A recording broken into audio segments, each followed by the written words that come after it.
the perfect soldier. He was born in Munich in 1912, a time when Germany still believed itself unbreakable. His name was Kurt Weiss, and from childhood, discipline was drilled into his bones. His father, a decorated veteran of the Great War, carried his medals like burdens and spoke of sacrifice as the highest virtue. In the Weiss household, emotion was weakness, obedience was strength, and loyalty to Germany was a kind of religion. From an early age, Kurt's world revolved around order. His toys were soldiers lined in perfect formation. His heroes were generals with iron jaws and sharper convictions. At school, he excelled in mathematics, history, and physical training, the disciplines of logic, memory, and control. His teachers described him as meticulous and unshakable, a boy who believed in structure the way others believed in God. By 15, he could recite sections of the Prussian military code from memory. By 18, he dreamed of nothing but wearing a uniform. When Adolf Hitler rose to power, Kurt was among the first to feel the pull of the new Reich. The streets of Munich erupted with flags, music, and the promise of rebirth. For a nation humiliated after the First World War, the vision of unity and strength was intoxicating. And for a young man raised on obedience, it was destiny. He enlisted immediately in the SS, the elite guardians of the regime, the ones who promised purity, order, and a new kind of German honor. Training was merciless. Days began before dawn and ended under floodlights, with drills that broke lesser men and reshaped them into instruments of authority. Kurt excelled. He was disciplined, coldly intelligent, and fiercely loyal. Every order he followed perfectly. Every command he executed without hesitation. His superiors took notice. To Kurt, the black uniform was not a symbol of fear. It was glory itself. The Reich, he believed, was not evil but reborn strength. It promised to correct the shame of Versailles, to restore pride to a wounded nation. The propaganda of purity and destiny wrapped around his heart like armor. By 1939, when war ignited across Europe, Kurt was already an SS Obersturmführer, a young officer with command potential. His reputation was that of a man who did not question. He was trusted, respected, and feared in equal measure. The early years of war were victories. France fell. Poland was subdued. The Reich expanded like an empire of inevitability. And yet, even in those triumphant days, shadows began to creep into Kurt's perfect order. It started in Poland, where he was assigned to an administrative division overseeing security operations. Officially, his unit handled logistics and coordination. Unofficially, they were witnesses and sometimes participants in something darker. Villages were cleared, populations relocated. The euphemisms flowed endlessly through paperwork. Reassignments, transports, cleansings. Each term was a veil, concealing what everyone already knew but refused to name. Kurt saw things he could not unsee. Men dragged from their homes, families forced into trucks bound east, orders carried out with mechanical precision and no remorse. His reports were always clean, efficient, and devoid of emotion, just as he had been trained. But when he lay awake at night, the sound of boots on cobblestone echoed through his skull. Still, he buried it. The Reich demanded obedience, not doubt. He told himself it was war, that sacrifices were necessary, that order required harsh measures. He repeated these thoughts until they no longer sounded like excuses, but truths. For years, he carried on. He rose in rank, was commended for his discipline, and even received a commendation from Berlin for his exemplary commitment to the ideals of the Reich. His father, now old and frail, wrote him once, "You have become what I always hoped you would be, a man of order." But inside, Kurt felt the first fractures forming. The mask of certainty began to slip. Each new assignment brought him closer to the machinery of cruelty that powered the Reich. By 1944, the war had turned. The Allied invasion loomed. Bombs fell on German cities. The empire that once promised eternity was beginning to tremble. Kurt was stationed in northern France, overseeing logistics for the Western Front, rail schedules, supply routes, coded communications. It was a position of trust, one that demanded precision. And it was there, among the chaos of retreat and panic, that the illusions finally shattered. One cold January morning, Kurt received orders to supervise the relocation of enemy collaborators from a small French village. The paperwork was routine: transfer, containment, clearance. But when he arrived, the faces that met him were not soldiers. They were civilians, women, children, old men trembling in the frost. The commanding officer on site laughed as he gave the order. The villagers were accused of aiding the resistance. They would be executed as examples. Kurt stood by as gunfire split the silence. He did not move. He did not speak. When it was over, the ground was littered with bodies, and his gloves smelled faintly of gunpowder and earth. That night, he sat alone in his quarters. He stared at his reflection, the immaculate uniform, the iron insignia, the spotless boots, and for the first time, he saw a monster wearing his face. Something within him cracked. It was not sudden. It was quiet and slow, like glass under pressure. A realization that obedience, once his greatest virtue, had become his greatest sin. But the SS did not forgive doubt. Questioning was treason. Hesitation was death. So Kurt remained silent. Outwardly, he was still the perfect officer, sharp, punctual, and unshakably loyal.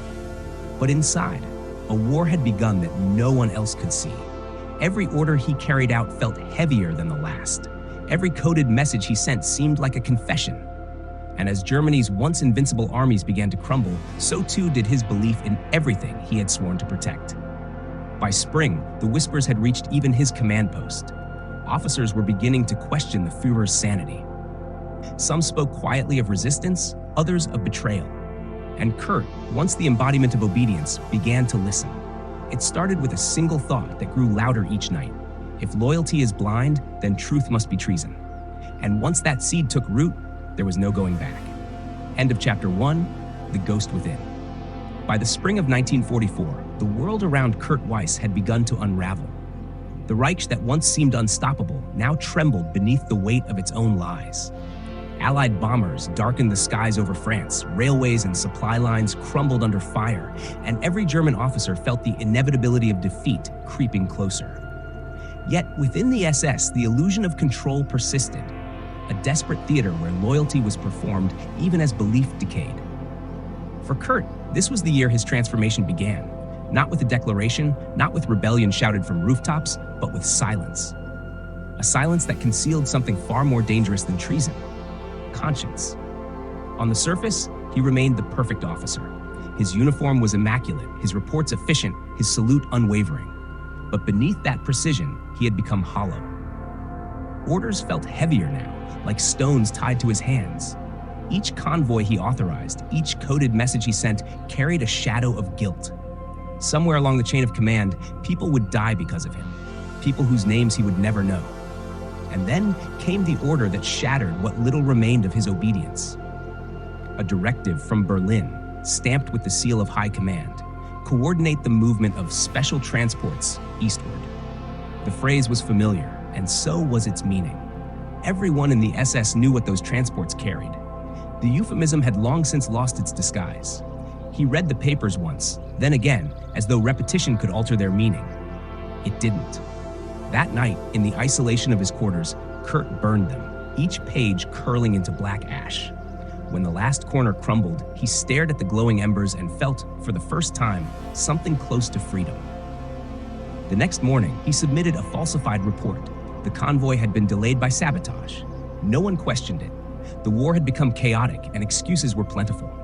That small act of defiance, quiet, invisible, almost meaningless, became the first stone thrown into the machinery he had once served. But acts of conscience, once begun, rarely stop. They grow, feeding on guilt, on anger, on the unbearable knowledge of truth. Weeks passed, and Kurt's small deceptions multiplied. He altered supply manifests, rerouted trucks, and delayed fuel shipments bound for frontline operations. Every error he created bought time, sometimes for the Allies, sometimes for the resistance, always against the Reich.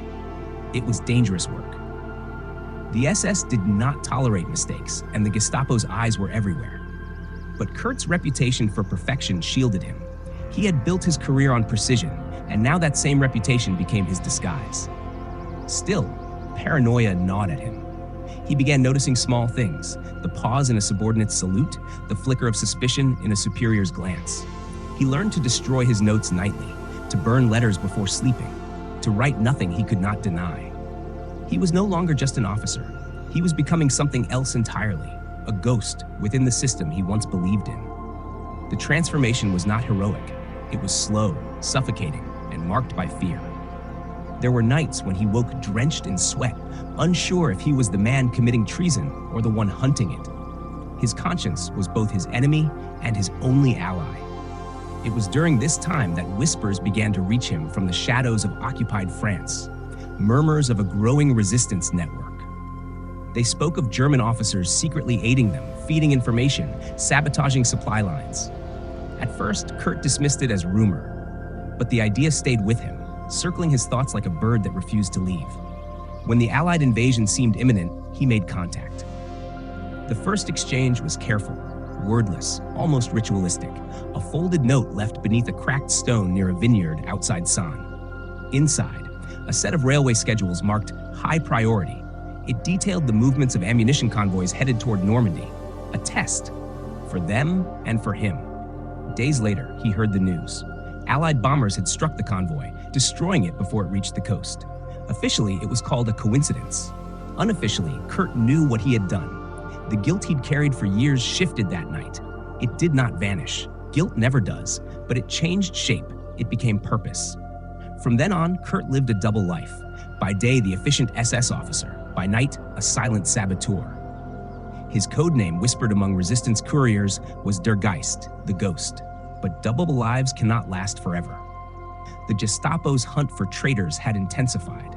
Men vanished overnight, accused of defeatism or sabotage. Rumors spread of an investigator sent from Berlin, a man known for uncovering deception through instinct alone. His name was Otto Meinhard, an SS Hauptsturmführer whose presence was enough to make entire units tremble. When Kurt first heard that Meinhard had been assigned to review his sector, he felt the cold certainty of fate settle on his shoulders. It was only a matter of time before their paths crossed. The visit began innocently, an inspection, a review of supply chains, a polite exchange of pleasantries. But Meinhard's eyes were sharp and unblinking, his manner deceptively calm. He asked questions that seemed harmless but cut deep. He studied not just the answers, but the pauses between them. Kurt met his gaze with perfect control. Years of training had taught him how to mask fear, how to wear calm like armor. But he could feel Meinhard circling him, testing the walls of his deception. For days, the inspection continued. Records examined, communications checked, shipments verified. Meinhard found nothing, yet his silence was more dangerous than accusation. Kurt knew then that he was living on borrowed time. Each day became a performance, each report a potential noose. He learned to breathe quietly, to think 3 steps ahead, to sleep with his pistol within reach. He trusted no one, not even himself. But still, he continued, because now, for the first time in his life, obedience meant death, and disobedience meant life. The man who had once worshipped the Reich was now feeding it poison from within. By June 1944, the Allies had landed in Normandy, and the Reich's facade of control collapsed overnight. Chaos spread through the command. Orders contradicted each other. Entire divisions were lost. And through that chaos, Kurt moved unseen, altering reports, misdirecting reinforcements, and ensuring that confusion reigned where once there had been precision. He told himself he was doing the right thing, that every delay, every disrupted supply line meant fewer dead civilians, fewer massacres. But even as he worked, he knew the truth. In war, no one's hands remain clean. And as the front lines drew closer and the Gestapo's shadow darkened his doorstep, Kurt understood that his time as the ghost was nearly over. Summer 1944, France was no longer the proud conquest the Reich had once celebrated. It was a crumbling theater, torn between retreating German forces, advancing Allied troops, and the rising pulse of the French resistance. Cities burned, bridges fell, and soldiers no longer spoke of victory, only survival. Yet, within the chaos, the machinery of the SS still turned. Its duty was not to win the war, but to preserve loyalty, at any cost. And that was why Otto Meinhard had come. Meinhard was no ordinary officer. He was methodical, detached, and eerily calm, the kind of man who inspired obedience not through rage but through silence. His reputation preceded him. He was known as Der Jäger, the hunter. When the Gestapo whispered of treason within the SS ranks, he was sent to find it. He did not shout, he did not threaten, but when he looked into a man's eyes, truth often surfaced like oil through water.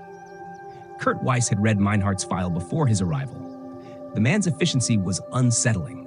24 confirmed cases of sabotage uncovered, 13 officers executed under his findings, and a pattern of success that made even high-ranking officials nervous. Meinhardt's investigations always ended the same way, with silence, signed confessions, and unmarked graves. When Meinhardt entered Kurt's command post, the air shifted. Even the guards straightened their posture, as if sensing the weight of authority that followed him. He spoke little, preferring observation over conversation. He examined records with surgical precision, noting inconsistencies others would overlook. A shipment that arrived too early, a form signed in the wrong ink, a date that didn't match the convoy report. For days, he said nothing. But Kurt could feel the noose tightening, strand by strand. The problem was not guilt. It was the absence of mistakes. Kurt's reports were too perfect, his accounts too clean. In a world collapsing under chaos, perfection was suspicious. Meinhardt knew it. Every evening, Meinhardt would retire to his quarters, where he wrote meticulous notes in a leather-bound journal. The pages were filled not with evidence, but with patterns, behaviors, glances, hesitations. Kurt's name appeared more than once, circled faintly in pencil, as if Meinhardt was still deciding whether to sharpen his blade. Meanwhile, Kurt continued his quiet rebellion. The resistance had grown bolder since D-Day, emboldened by the Allied advance. Through coded exchanges and silent intermediaries, he provided them with key intelligence, troop placements, fuel reserves, and weak points in the retreating German lines. Each transmission felt heavier than the last. Every act of sabotage carried the risk of discovery. And now that Meinhardt's eyes were upon him, the margin for error had vanished. Yet Kurt could not stop. The moral momentum was too strong. Once you see truth, you cannot unsee it. Once you recognize evil, obedience becomes a form of complicity. He tried to maintain normalcy. He oversaw inspections, reviewed reports, and performed the rituals of loyalty that had once defined his life. But every salute, every uniformed ceremony now felt grotesque, a hollow echo of faith in a God he no longer believed in. Meinhardt, meanwhile, began to close the distance.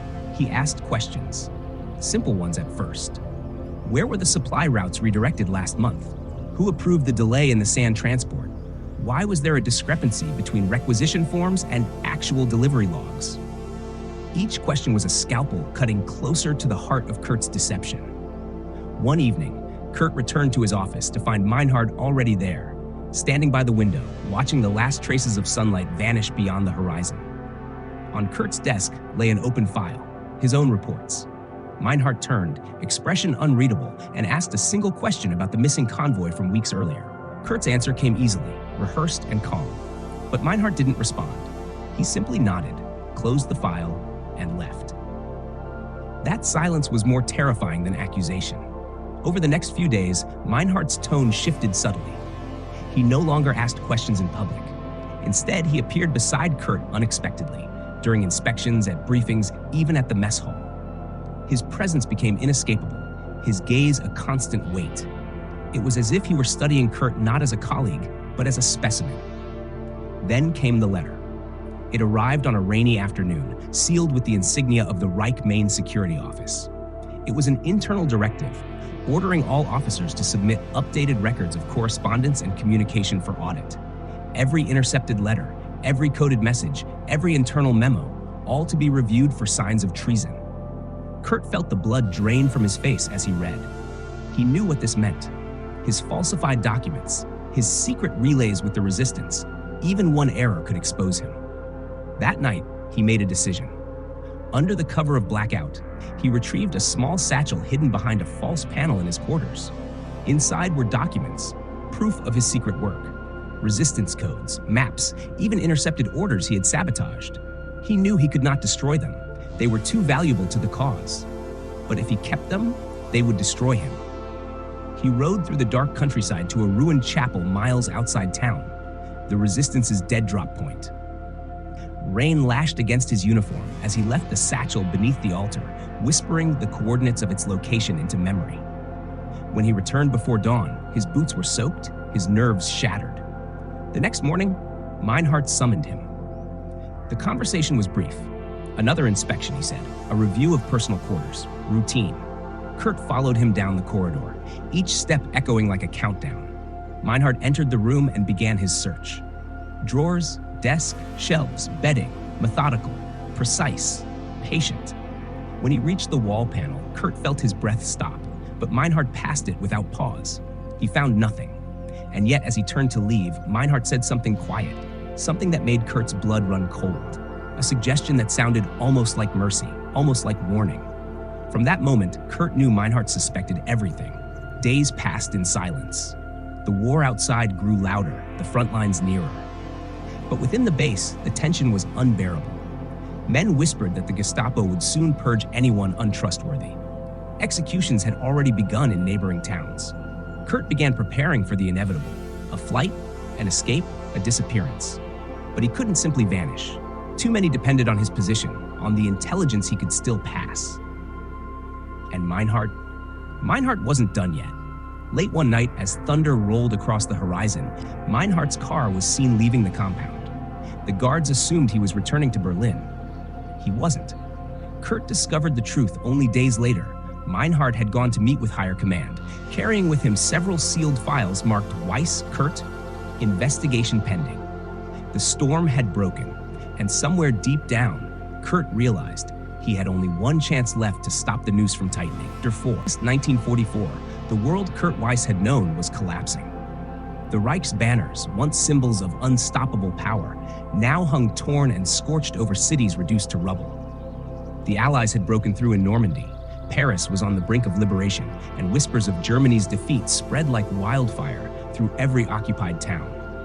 Yet inside the remnants of the SS command, one truth remained constant. Treason was still punishable by death, and Kurt Weiss was running out of time. When word reached him that Hauptsturmführer Otto Meinhard had departed for Berlin carrying evidence against him, Kurt knew the clock had started ticking. Within days, Meinhard's report would reach the Reich Main Security Office. The investigation would no longer be a question of suspicion, but of certainty. Once the file was stamped and sealed, the order for arrest would follow. Kurt spent the next night awake, pacing the narrow confines of his quarters as distant artillery rumbled like a drumbeat. He knew the end was near, but there were choices still to be made. Choices that would determine not his survival, but his legacy. If he fled now, he could vanish into the chaos of retreating troops and ruined towns. Thousands of deserters had already done the same. He could discard his uniform, take a false name, and disappear into the anonymity of war. It was tempting to abandon it all, to forget. But then he remembered the faces. The nameless people herded onto trains, the villages burned in retaliation, the hollow-eyed children in the camps. He had seen too much to walk away. Silence would make him complicit once more. So instead, he chose to act. That morning, he made contact with the resistance for what he knew would be the last time. Through a coded message left in a bakery's delivery crate, he requested a meeting. Urgent, final. It would take place the following night in a half-collapsed barn outside the village of Falaise. Before leaving, he made careful preparations. He gathered every document, every piece of intelligence that could cripple the remaining SS operations in France. Lists of collaborators, schedules of troop movements, and coded transmissions from Berlin. Together, they formed a map of the Reich's dying empire. As dusk fell, he dressed in civilian clothes for the first time in years. Without the black uniform, without the insignia, he looked almost human again. Tired, older than his years, but human. The weight of what he carried pressed against his chest like a heartbeat. The road to Falaise was deserted, the night broken only by distant flashes of artillery. By the time he reached the barn, the resistance agents were already waiting, 3 figures cloaked in darkness. One of them, a young woman named Claire, had been his contact since the beginning. She recognized him instantly, though neither spoke. Words were dangerous now. He handed her the satchel, explaining in brief what it contained. The proof, the plans, the names. Enough to expose the machinery of the SS from within. Claire's hands trembled as she accepted it, understanding what it meant. Before they could part, the sound of engines shattered the stillness. Headlights cut through the darkness, sweeping across the field. Trucks, German. Meinhard's insignia on the lead vehicle. Somehow, impossibly, they had been followed. Chaos erupted. Resistance fighters scattered, shots rang out, the air filled with smoke and shouting. Kurt dove behind a broken wall, returning fire with a stolen pistol. He saw Claire running toward the tree line, the satchel clutched to her chest. For a moment, he dared to hope she might escape. Then came the single, sharp crack of a rifle. She fell without a sound. Kurt froze. Time fractured. The satchel lay in the mud beside her, its contents spilling like blood. He knew then what he had to do. Crawling through the gunfire, he reached her body, retrieved the papers, and made for the opposite side of the barn. Bullets tore through the air, one grazing his arm, another splintering the beam above him. He stumbled through the rain, through fire and mud, until the forest swallowed him whole. Hours later, when dawn broke, the battle had ended. The barn was gone, reduced to ash. Dozens were dead. Meinhardt's men combed the countryside, but they found no trace of Kurt Weiss. To them, he had vanished into the fog of war. In truth, Kurt had gone underground. The resistance found him days later, wounded but alive. They smuggled him through a network of safe houses, eventually reaching the outskirts of Paris, where he delivered the documents to Allied intelligence officers. What he gave them changed everything. The files detailed the locations of SS command centers, coded messages from Berlin, and records of deportation orders. It was proof, damning, undeniable, irrefutable. For the first time in years, Kurt felt something close to peace. He had done what he could. But peace in wartime is always temporary. Reports soon reached the Allied lines that Otto Meinhardt had survived the skirmish and that he had sworn to find the traitor Weiss before the war's end. His hunt was not driven by duty anymore, but by obsession. Even as the Reich crumbled, even as the Allies closed in on Germany itself, Meinhardt's pursuit did not waver. He wanted Kurt's capture not for the sake of Hitler's orders, but for something far more personal: the humiliation of being outwitted by the man he once studied like prey. And so, the two men, hunter and hunted, began a deadly game of shadows across the dying empire. Kurt traveled eastward with retreating German convoys, hidden among refugees, moving by night, changing names and faces. He knew Meinhardt was always one step behind, tracing his trail through reports, interrogations, and the whispers of collaborators desperate to save themselves. He no longer fought for survival alone. He fought to protect the truth he had delivered, to ensure the lies of the Reich would die with it. By the time winter approached, he reached the borders of Germany. The cities burned behind him, the Allies advanced from the west, and the Soviets from the east. The world he had once served was dying. But even as it fell, one question haunted him. Was redemption possible for a man who had once believed in evil? He didn't know the answer. All he knew was that he could not stop running. Not yet. Because somewhere out there, Otto Meinhardt was still hunting. And their paths were destined to cross one last time. End of chapter 4, The Choice. 5. By the dawn of 1945, Germany had become a graveyard of ideals. The Reich, once built on fanaticism and fire, now crumbled beneath the boots of advancing armies. Cities were hollow ruins, blackened by air raids. Bridges lay shattered over frozen rivers, and the once proud columns of soldiers had become wandering ghosts, retreating through their own homeland. Yet amidst this ruin, one pursuit continued with relentless precision: Otto Meinhardt's hunt for Kurt Weiss. To Meinhardt, the war no longer mattered. Victory or defeat was irrelevant. The Reich could burn, Berlin could fall, but until Kurt Weiss was captured or dead, Meinhardt's mission was unfinished. He had traced Kurt's movements through shattered France, through Belgium, and into the forests of Western Germany. Every village whispered the same story: a wounded officer traveling under false papers, sometimes alone, sometimes seen helping refugees cross Allied lines. To most, Kurt Weiss had become a myth, a rumor, a symbol of betrayal within the SS. To Meinhardt, he was an obsession. Meanwhile, Kurt's journey had taken him deep into the heart of the collapsing Reich. The resistance had smuggled him as far as Aachen before contact was lost. Now he moved alone, navigating a country that no longer recognized itself. Everywhere he looked, the empire he once served was dissolving. Civilians starving in cellars, deserters hanged from lampposts, propaganda posters peeling off walls to reveal older, forgotten lies beneath. He no longer wore his uniform. It had become a curse, a mark of everything he wished to erase. But even without it, he could not escape his past. Every checkpoint, every passing patrol reminded him of what he had been. In those final months, Kurt found work among displaced families in the countryside, posing as a field medic. He treated the wounded, German, Allied, civilian, it didn't matter. He avoided questions, kept to himself, and prayed the war would end before Meinhardt found him. But Meinhardt was closer than he realized. Through confiscated resistance documents, Meinhardt discovered Kurt's real name and photograph. The files detailed his acts of sabotage, his cooperation with Allied forces, and the intelligence he had delivered. It was all there. The evidence of treason Meinhardt had sought since that night at Falaise.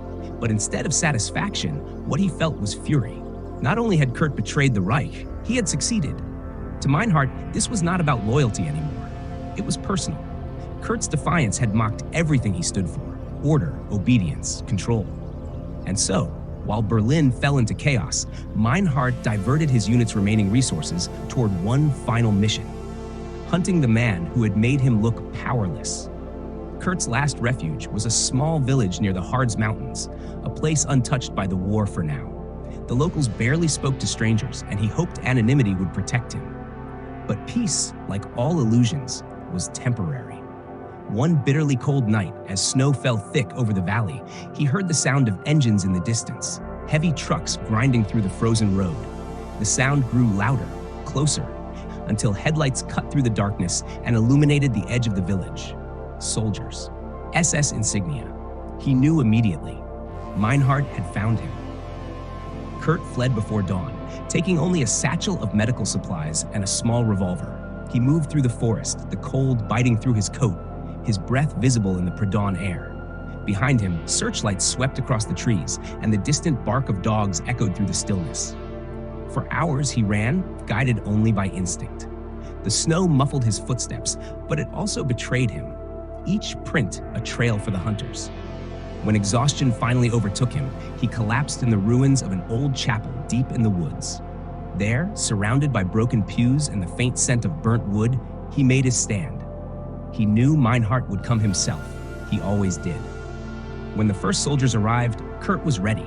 He waited in silence until they entered the chapel, then fired 2 quick shots, dropping one instantly. The second turned and fled, shouting for reinforcements. The echoes of gunfire rang through the forest. Minutes later, Meinhardt appeared at the doorway, pistol in hand, his black coat dusted with snow. He moved slowly, confidently, his expression unreadable. The years of pursuit had aged him, but his eyes still burned with the same cold focus that had haunted Kurt's memories since France. No words passed between them. They didn't need any. For a moment, the 2 men simply stood there, the hunter and the hunted, mirror images of what loyalty and defiance could become. Kurt lowered his weapon first. He had no strength left for fighting. Meinhardt raised his, the barrel steady, unwavering, but something in his hand trembled. Not visibly, not enough to betray fear, but enough for Kurt to see the fracture. Perhaps Meinhardt, too, was haunted by the futility of it all. The Reich was dying. Their cause, their oaths, their commands, all meaningless now. Still, duty demanded an ending. The shot that followed echoed through the chapel, shattering the silence. Birds burst from the trees, and the snow began to fall again, covering everything in a thin white veil. When Meinhardt stepped forward, Kurt was gone. A blood trail led toward the back of the ruins, faint but there. He followed it through the woods until it disappeared near the riverbank. There was no body, only footprints leading into the freezing water. He waited there for hours, scanning the current, watching the snow melt into the dark flow. But no one surfaced. That night, Meinhardt returned to his men and declared the mission complete. "The traitor Weiss is dead," he wrote in his report. The file was sealed, stamped, and sent to Berlin, a city already burning. But deep within the SS archives, a curious note was attached to the report in red ink: body unrecovered. Weeks later, Berlin fell. Hitler was dead. The Reich collapsed under its own weight, leaving behind only ashes and ghosts. Meinhardt survived the war, captured by Allied forces and interrogated for months. When asked about Kurt Weiss, he said only one thing: he believed he was saving Germany. Perhaps in his way, he did. He was released years later, living out his remaining days in silence. But rumors persisted. In the years after the war, there were scattered reports of a man fitting Kurt Weiss's description working as a medic in refugee camps near Prague, later in Vienna. No record, no identity, no confirmation, just whispers. A ghost, once again by the wreck. The war that had once consumed the world faded into history books and monuments, into lessons recited in classrooms by children who could not imagine its weight. The cities that had burned were rebuilt, their streets lined with glass and steel instead of rubble. The banners of the Reich were gone, outlawed, erased, but its shadow remained. And among the countless records, names, and testimonies that surfaced after the war, the story of one man kept reappearing, never proven, never dismissed entirely. The name was Kurt Weiss. Officially, he was dead, shot by the SS in 1945. The report written by Otto Meinhard was still kept in the Berlin archives, yellowed and stamped classified. But every few years, a new file, a new witness, a new rumor would surface. A French partisan claimed a German officer had helped him escape a camp near the war's end. A Czech nun described a quiet medic who arrived at her hospital with no papers and healed the wounded without asking names. A Red Cross volunteer in Austria remembered a man who refused payment, saying only that he owed a debt to humanity. All of them described the same thing: a tall man, German by accent, carrying a scar on his shoulder and a silence in his eyes. Whether or not it was truly Kurt Weiss, no one could ever prove. But the legend grew, not as a tale of heroism, but as a haunting reminder of conscience in a time when conscience was almost extinct. In 1952, when Germany began its long process of denazification, a small box of confiscated SS records was opened by Allied investigators in Nuremberg. Inside were routine documents, requisition forms, rosters, insignia, and one unmarked envelope. Within it lay a faded photograph, a young SS officer standing in front of a French railway yard, the name Kurt Weiss typed beneath. On the back, in faint handwriting, were two words, "Forgive me." No one knew who had written it. The photograph found its way into an archive collection, later published in a historian's book about quiet acts of resistance within Nazi Germany. For decades, it remained a footnote, a curiosity among scholars. But for those who stumbled upon it, it raised a question that never faded. How far could one man go to undo the system that had built him? Meanwhile, Otto Meinhardt's own fate became a grim mirror of the ideology he once protected. Though released after the war, he lived in isolation, haunted by the ghosts of 1,000 reports he had signed. He spent his last years in a nursing home near Munich, seldom speaking, his mind drifting in and out of lucidity. Nurses recalled him murmuring a single name, Weiss. When he died, investigators found among his belongings a small notebook filled with fragmented thoughts. One line stood out, written in shaky handwriting. Perhaps the only soldier who kept his honor was the one who betrayed it. If Kurt ever read those words, history never recorded it. But decades later, in the 1970s, a journalist investigating Nazi war crimes stumbled upon an old refugee record from Austria. It listed a volunteer medic who worked in post-war camps from 1946 to 1949 under the alias Karl Weissen. The description matched the old photograph almost perfectly. Yet when officials followed the lead, the man had long vanished. No death certificate, no burial, no trace. And so the story of Kurt Weiss slipped quietly into legend. Some said he fled to South America under a false identity. Others believed he joined the church and lived out his life as a monk. But among those who studied the war, his story became a symbol, a whisper of redemption within the machinery of damnation. Historians argued endlessly about whether his defiance mattered, whether one man's rebellion in the final months of a collapsing empire could truly change anything. But others saw it differently. They said the value of his act wasn't in the scale of its impact, but in its existence at all. Proof that even inside the darkest systems, humanity could still flicker, fragile and defiant. Years later, when memorials were built across Europe to honor the victims of the Reich, one plaque in Normandy carried a peculiar inscription. It read, "To the nameless who resisted from within, may their silence speak for those who could not." No name, no rank, no date, only the rumor that the wording had been suggested by a French historian who had once corresponded with a man calling himself K. Weiss. Perhaps it was coincidence, perhaps not. Time, as it always does, washed away the certainties. The witnesses died, the papers faded, and the world moved on. But sometimes in archives, librarians would still find his name scrawled in the margins of old intelligence files, not as a villain, not as a hero, but as something in between, a man who had seen evil from the inside and refused finally to obey it any longer. And in that refusal, quiet and dangerous, history found something worth remembering. Because the story of Kurt Weiss was never about a soldier or a spy. It was about a man who learned too late that loyalty without conscience is just another form of blindness. He had been raised to serve power. he died serving truth. And perhaps that, in the end, was enough.